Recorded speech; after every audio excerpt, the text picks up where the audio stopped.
Ons lees saam Matteus 13 vers 44. Met die koninkryk van die hemel gaan dit soos met 'n skat wat in 'n saailand onder die grond lê. Wanneer iemand dit kry, maak hy dit weer toe. En omdat hy baie in sy skik is, gaan verkoop hy alles wat hy het en hy koop daardie land. Met die koninkryk van die hemel gaan dit soos met 'n handelaar wat op soek is na goeie parels. As hy 'n baie waardevolle parel raakloop, gaan verkoop hy alles wat hy het en hy koop die parel. Verder gaan dit met die koninkryk van die hemel soos met 'n treknet wat in die see gegooi is en allerlei soorte visse vang. As dit vol geword het, sleep hulle dit op die strand uit en gaan sit om die goeie vis en die mandjies bymekaar te maak, maar die onbruikbares gooi hulle weg. So sal dit by die volëinding van die wêreld wees. Die engele sal uitgaan en die slegte skei van die goeies en hulle in die brandende oond gooi. Daar sal hulle huil en op hulle tande kners. Tot sover. Ons gaan eintlik net fokus op vers 44. Die volgende twee gelykenisse sê eintlik min of meer die soort van dieselfde ding. En dan die laaste deel van hierdie gelykenis eindig in die volëindiging van die wêreld wat die oordeel gaan wees en waar ons het verskillende tekste, die Here gaan die skape en die bokke van mekaar skei, die aan sy regterhand, die aan sy linkerhand. Daar gaan 'n skeiding wees tussen mense, tussen die, julle gaan nou verstaan wat dit beteken, maar when the house comes down, as die huis plat geslaan word, dan gaan ons oop en bloot voor die Here staan. En wat gaan ons saak dan wees? Okay. Kom ons lees weer vers 44. Met die koninkryk van die hemel gaan dit soos met 'n skat wat in 'n saailand onder die grond lê. Wanneer iemand dit kry, maak hy dit weer toe en omdat hy baie in sy skik is, gaan verkoop hy alles wat hy het en hy koop daardie land. Nou moet julle onthou 'n gelykenis is 'n storie wat vertel word waarin gelykenisse vergelykings getref word sodat daar 'n les uit dit geleer kan word. Ek dink omtrent in die Afrikaans dalk gelykstaande aan 'n fabel. Is dit 'n fabel wat 'n storie is wat 'n les leer? Wat ook al, gelykenisse is treffende goeters. En vir my as 'n gelowige en as 'n teoloog is dit as ek 'n gelykenis in die Bybel raakloop, dan weet ek nou moet ek op aandag sit. Want die diepste waarhede wat die Here so graag wil tuisbring by mens, doen hy die moeite om dit op eenvoudige maniere vir mense te leer.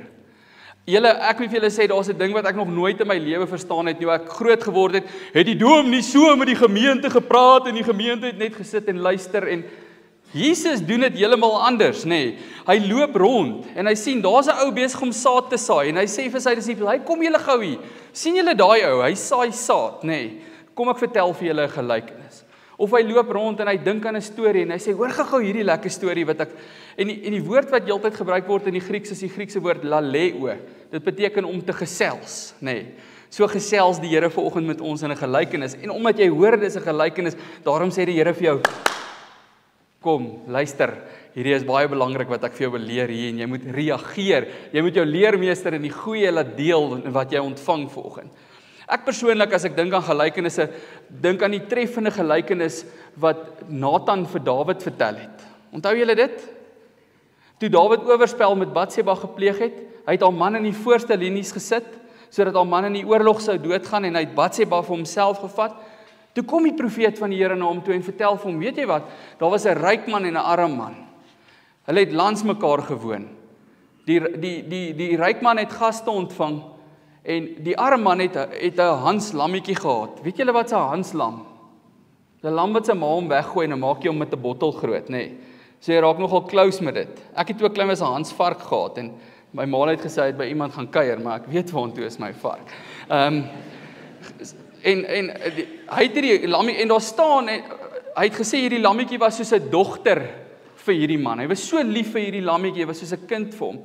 En toe die ryk man gaste ontvang, toe stuur hy sy slawe om die arme man se lammetjie te vat en te slag, sodat hulle vir sy gaste kan kos gee. Verskriklik, nê? Wie doen so iets? Dis Dawid kwaad en hy spring op en hy wil geregtigheid laat seervier en hy sal hierdie ou gaan hy iets aandoen. Toe sê die profeet van die Here vir hom, weet jy wie is dit? Dit was jy. Jy het Batseba as jou vrou gevat. Jy het die arme man se lammetjie gevat. So, dis treffend, nê. Dit het Dawid laat reageer. En dis wat die Here se doel is met 'n gelykenis.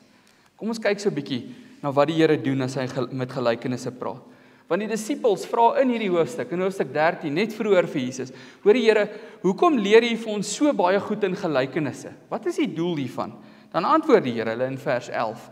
Hy sê, omdat dit aan julle gegee is om die geheimenisse van die koninkryk van die hemele te verstaan, maar vir daardie mense nie gegee is nie. Wat sê die Here? Ek wil hê julle moet verstaan, eintlik meer nog, ek het nodig dat julle verstaan. Julle het nodig dat julle verstaan. Daarom maak ek dit eenvoudig, sê die Here.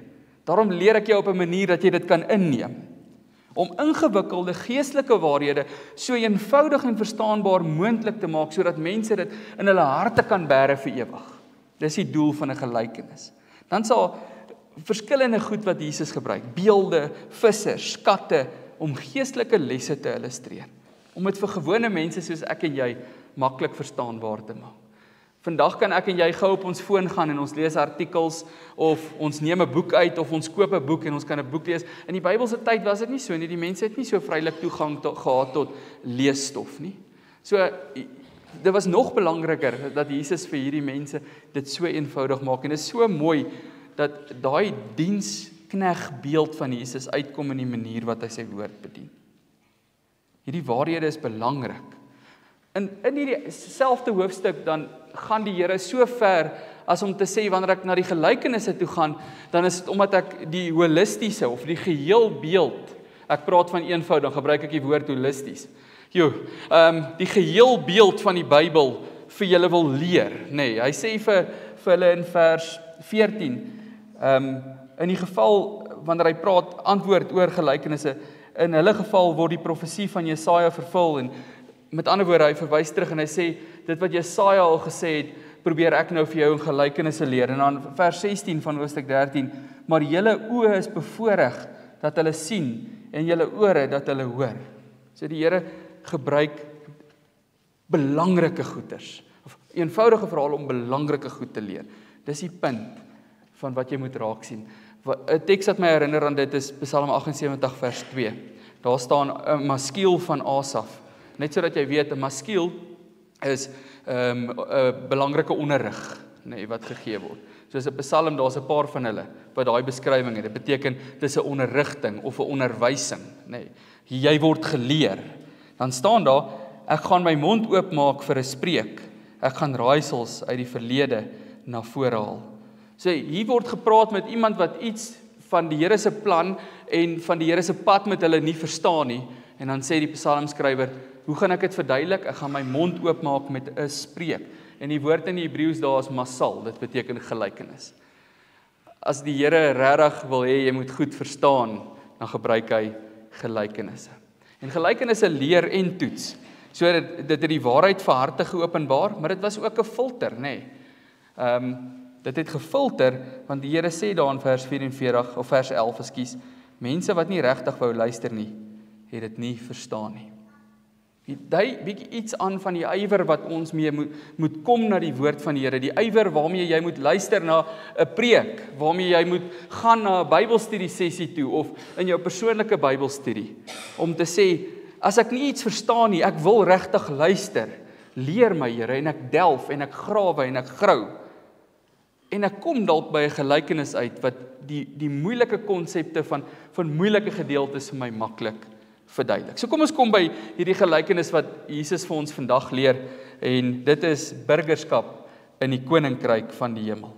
Van hierdie man met die saailand wat die skat in die saailand ontvang het of gekry het en dit dan weer wegsteek en gaan verkoop. Ek dink jy ons moet probeer om besigheidsetiek of enige van hierdie soort property rights of iets etiese lesse hier te leer nie, maar wat jy moet raak sien in hierdie gedeelte en veral as dit vergelyk met die daaropvolgende vergelykings is dit gaan oor die belangrikheid van die koninkryk van die Here. Maar meer as dit, nou gaan ek weer 'n groot aangelaste woord gebruik, maar verstaan dit, die alles oortreffende waarde van die koninkryk van die Here Jesus.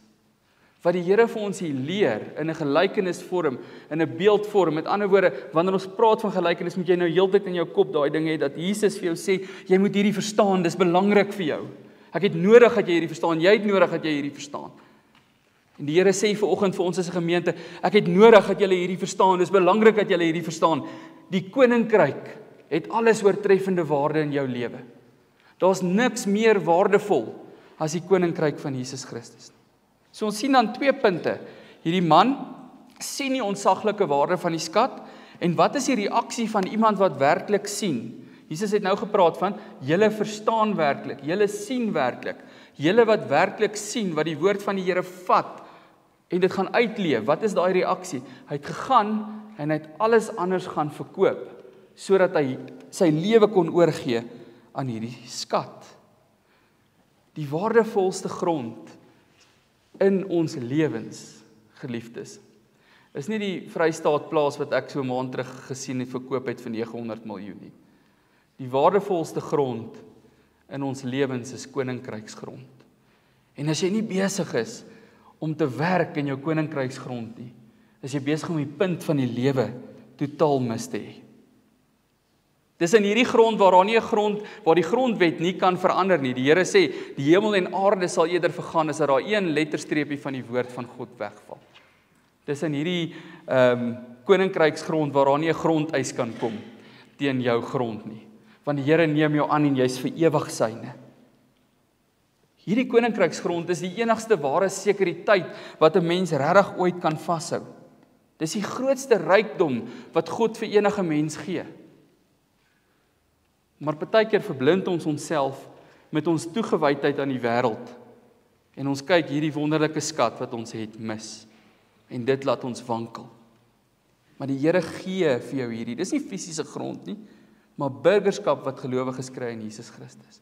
En wanneer jy daardie burgerskap kry, dan raak alle ander burgerskappe rondom dit irrelevant.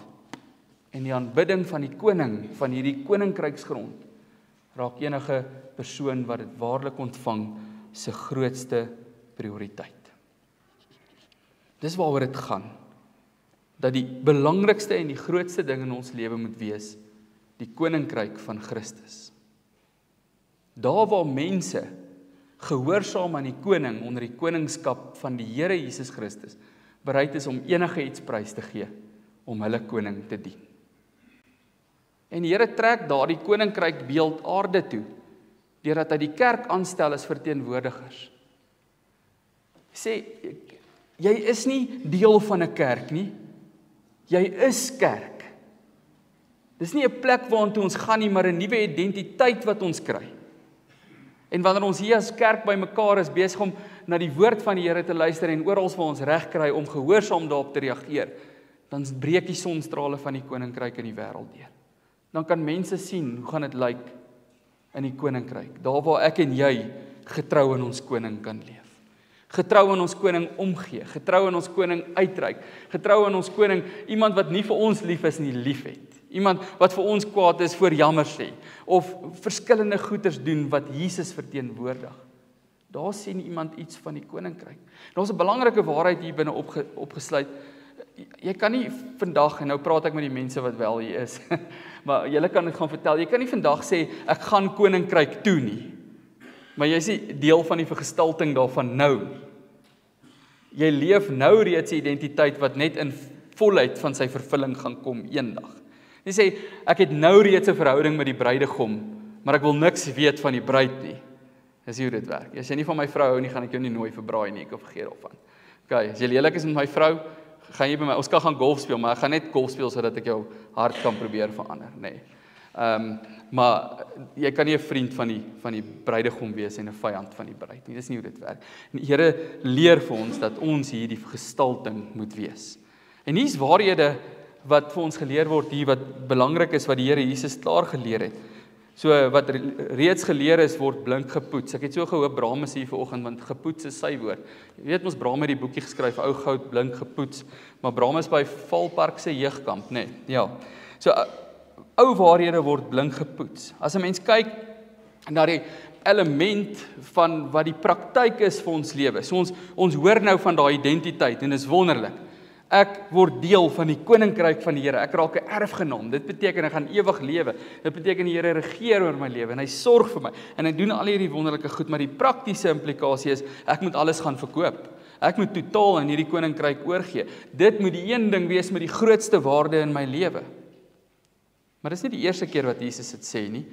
Dis 'n element wat deurlopend is in die evangelies, want hoekom? Dis belangrik. Dis aan die kern van wat ons moet doen as Christene. Voorheen het Jesus dit gesê in Matteus 6 vers 20. Daar leer hy vir ons: maar maak vir julle skatte in die hemel bymekaar, waar mot en roes dit nie kan verniel nie. Wat sê hy? Leef jou lewe vir dit wat ewigheidswaarde het. Later leer hy dit weer in Matteus 16. Dan leer hy vir ons: toe het Jesus vir sy disippels gesê, as iemand my wil navolg, moet hy homself verloon, sy kruis opneem en my volg. Met ander woorde, daai ou moet gaan, alles gaan verkoop wat hy het en dan terugkom en my volg. Jesus het dit vir sy disippels gesê ook. Hulle het hulle huise gelos, hulle gesinne gelos, hulle werke gelos, alles om Jesus te volg. Hulle het alles gegee.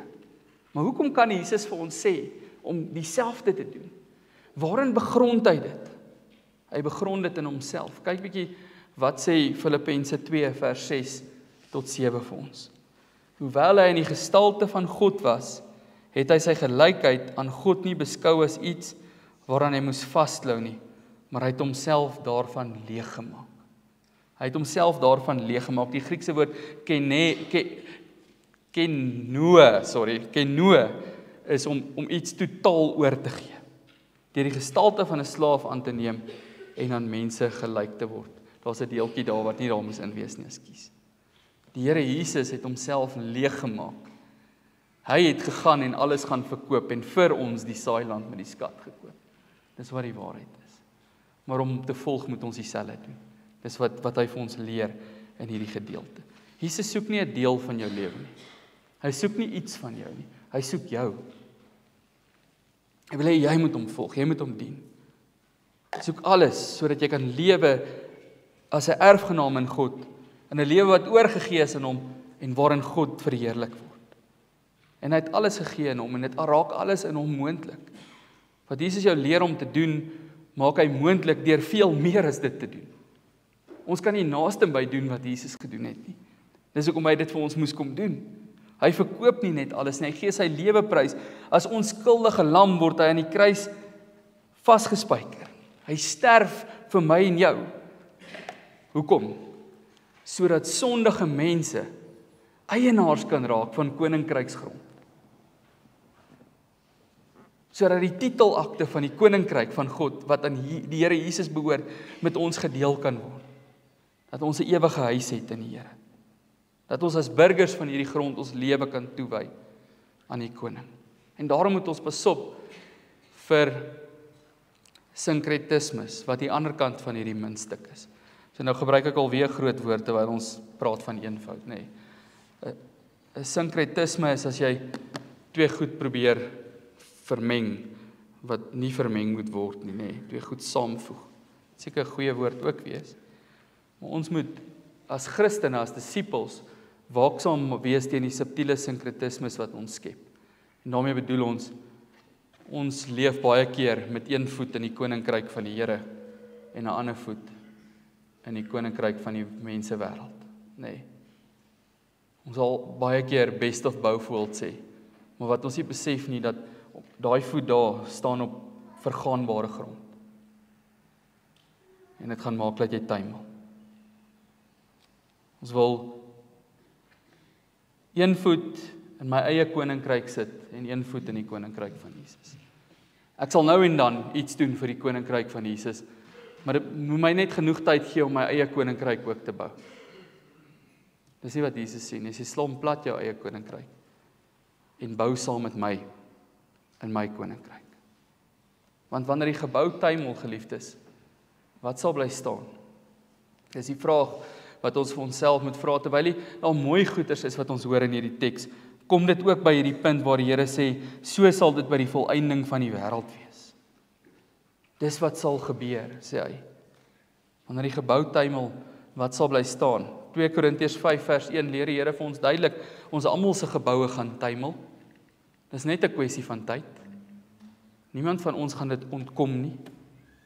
Daar staan, ons weet dat wanneer ons aardse woning, wat maar 'n tent is, afgebreek word, ons 'n vaste gebou in die hemel het. Dis 'n woning wat nie deur mense gemaak is nie, maar deur God en dit bly ewig staan. Wanneer jou aardse gebou tuimel, wanneer jy sterf, dood is nie iets wat miskien gaan gebeur nie, elke dag is net een dag nader aan dit. Nee. Wanneer daai gebou gebreek word, wat bly oor? Wat bly staan? En dis miskien 'n selfondersoekende vraag, 'n vraag wat elkeen van ons en ek vir myself net kan antwoord. Maar dis 'n vraag wat ons definitief moet vra. Waar is my belange? En hoe skakel die praktyke van my lewe by daai belange in? Waarmee is ek besig? Waarvoor leef ek my lewe? Wat doen ek met my kinders? Wat doen ek met my huwelik? Wat doen ek met my besigheid? Wat doen ek met my geld? Wat doen ek met my werk? Wat doen ek met my baas? Is ek besig om saam met hierdie mense koninkryksgrond te werk? Of sal daar niks oorbly as die gebou tuimel? Van die waarheid is ook, en ek sê dit met liefde vir julle, want ek sê dit vir myself ook, is dat party van ons se onderrokke hang so 'n bietjie uit. Julle ken daai uitdrukking, nê? Nee. Party van ons se onderrokke hang so 'n bietjie uit. Dit sê dat iets wat jy probeer wegsteek, straal so 'n bietjie deur, nê? Nee. Dit is in dit dat ons, het julle al agtergekom, en dis iets wat my geweldig pla, maar dat die Here altyd die eerste plek is waar ons downscale. Nee. Ek gaan nou vir julle sê wat volgende jaar se kampdatum is, waar Prof Stefan Joubert met ons gaan kom gesels, nee. Dis mos tog onmoontlik as jy daai kampdatum nou vasmaak, dat enige iets anders dit kan wegvat, nee. Maar tog is dit presies hoe ons maak. Ons sê, o nee, die kinders het nou 'n cricketkamp, ons kan nie meer gaan nie. Of ons moet nou na hierdie of daardie aksie toe gaan, ons kan nie meer gaan nie. Altyd die plek wat die maklikste is om te sny, want daar's geen gevolge nie, nê. Nee. Maar is daar geen gevolge nie, dis die vraag. Hier's baie van ons wat hier sit, wat by verskillende organisasies betrokke is. Ons is dalk by verenigings of by clean projects of beheerliggame van skole of wat niks doen in die bediening van die koninkryk van die kerk nie. Ons onderrokke hang dalk bietjie uit. En ek praat met myself ook. Maar daar's wel ook 'n motivering in hierdie ding. Is dat die Here vir jou sê, elke oomblik opnuut kan jy op rotse bou. Elke oomblik opnuut kan jy op die koninkryksrots van Christus bou. Leef vir die gebou wat nie tuimel nie. Die een wat vanuit die rots verrys. Dis die motivering wat die Here vir jou gee in hierdie gedeelte. Te sê, ja, daar is veranderinge wat moet gebeur. En party keer is hierdie veranderinge pynvol, nie maklik om deur te gaan nie. Die Here leer van hierdie veranderinge in hierdie gedeelte. Hy leer van die opofferings en van wat ons moet prys gee. Maar hy leer ook van die uitkoms, die ewige uitkoms van die koninkryk van rots. So wanneer ons hierdie gelykenis leer, moet ons opnuut opgewonde wees oor die koninkryk van die Here. Dat die Here ons swak sondaar mense deel maak van dit. En selfs wanneer ons nou weer val, ons bly vergewe. Hy maak ons erfgename, eienaars van koninkrykgrond. Hy voer heerskappy oor ons lewens. Hy is die rots wat nie wankel nie. Hierdie gelykenis roep jou om opnuut hierdie soort lewensreis op jou hart te neem en seker te maak, ek is verkoop aan die koninkryk van Christus. Kom ons bid saam. Here, ons hou daarvan om ons eie koninkryke te bou. Dink nie daar's iemand van ons wat nie hieraan skuldig is nie. Ons sukkel om van die my afstand te doen, maar ons hoor aan die ander kant van dit is daar soveel wonder, soveel uitkoms, soveel great goed. En ons dankie daarvoor. Ons dankie dat U ons verlosser is, wat al ons sondes vergewe. Dat U vir ons 'n nuwe lewe gee en dat U vir ons koninkryksgrond gee. Dat ons kan deel wees van dit wat ewig hou. As ons aardse geboue val, dan sal die hemelse gebou bly staan en sal U daarin vir ons 'n woonplek hê. En ons loof en ons prys U daarvoor. En help ons nou om ons kruis op te neem en U te volg, om verkoop te wees aan U en U te dien as diensknegte wat totaal toegewy is. So bid ons van U Vader in Jesus se naam. Amen.